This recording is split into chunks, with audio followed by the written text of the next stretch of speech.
നിങ്ങളറിയോ, നമ്മൾ മരിച്ചു കഴിഞ്ഞാൽ കബറിലേക്ക് വെക്കുന്നതിന്റെ മുന്നേ നമ്മുടെ ശരീരത്തിനകത്തുള്ള ആന്തരികാവയവങ്ങൾ ജീർണിക്കാൻ തുടങ്ങും. നമ്മുടെ കിഡ്നി, നമ്മുടെ കരള്, നമ്മുടെ ഹൃദയം എല്ലാം ജീർണിക്കാൻ തുടങ്ങും, അഴുകാൻ തുടങ്ങും എന്നാണ്. മൂന്നാമത്തെ ദിവസം കബറിൽ വെച്ച് കഴിഞ്ഞാൽ കബർ സാമാന്യം ഇടുങ്ങിയതായിരിക്കും. നമ്മുടെ ശരീരം അങ്ങോട്ട് ചീർക്കും. ശരീരം ചീർത്ത് കഴിഞ്ഞ് 3 ദിവസമായി കഴിഞ്ഞാൽ നമ്മുടെ മൂക്കിലൂടെയും വായിലൂടെയും കറുത്ത നുരയും പതയും പുറത്തേക്ക് വരും.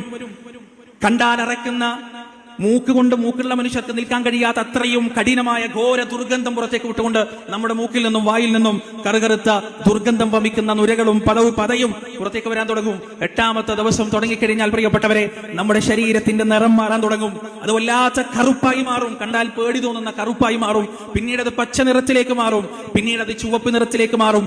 പിന്നീട് നമ്മുടെ തൊലികൾ മുഴുവൻ ക്ഷയിച്ച് ആ തൊലികൾ മുഴുവൻ അടുത്ത് അതിന്റെ അകത്ത് നിന്ന് നമ്മുടെ ശരീരത്തിലെ എല്ലാ ദ്രാവകങ്ങളും പുറത്തേക്ക് വരാൻ തുടങ്ങും. ഭീകരമായ ഒരവസ്ഥയിലേക്ക് നമ്മുടെ ശരീരം മാറും. ആഴ്ചകൾ പിന്നിടുമ്പോ നമ്മുടെ നഖങ്ങളും നമ്മുടെ പല്ലുകളും കൊഴിഞ്ഞു വീഴും.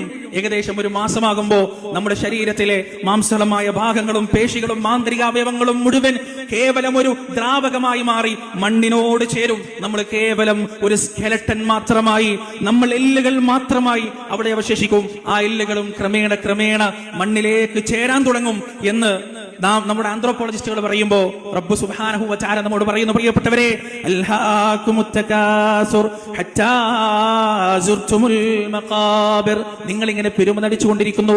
എത്ര തന്നെ നിങ്ങൾ പിരമിഡടിച്ചാലും ഖബറിലേക്ക് വെച്ച് കഴിഞ്ഞാൽ 1 മാസത്തിനകം 2 മാസത്തിനകം ശരീരത്തിന്റെ എല്ലാ സൗന്ദര്യങ്ങളും നഷ്ടപ്പെട്ടുകൊണ്ട് കേവലം സ്കെലറ്റനുകളായി നിങ്ങൾ മാറുമെന്ന കാര്യത്തിൽ യാതൊരു സംശയവുമില്ല.